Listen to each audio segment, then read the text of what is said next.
Кыргыз ырыуы башкортларының шәҗәрәһен эшләп алып килгәнһегез, шулаймы?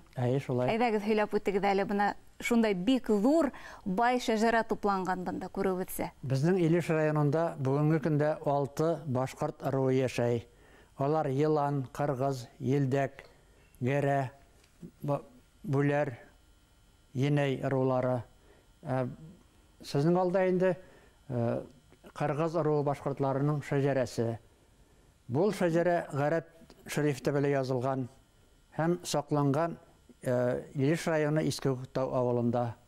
Мин аны 1993 елдан башлап өйрәнеп, укый белгән әбиләрдән, галимнәрдән укытып, аннан соң инде архив документлары белән кушып, аннан соң авылдашлардан сорашып, шулай итеп зур шәҗәрә барлыкка килде.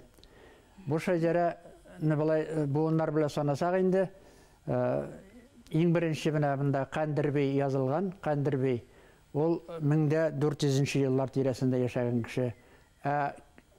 Бүгенге туган балалар белән карасак, алар арасында 22 буын. 22 буынлык 22 буынлык Кыргыз башкортлары шәҗәрәсе булып тора. Якынса һанаманыгызмы, нисә шәхестең исеме язылган икән бында? Монда 2500 тирәсе шәхестең исеме язылган. Бик зур эш, Фидан. Монда шәҗәрәдә 18 гасыр башларына чаклы бик күп исемнәр бар.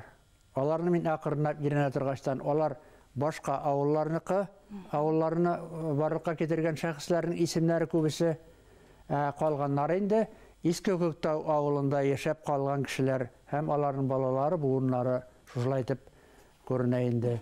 Фидан агай, менә ошый шәҗәрәләге бүгенге буын вәкилләре беләләрме үзләренең кыргыз ырыуы башкортлары икәнен?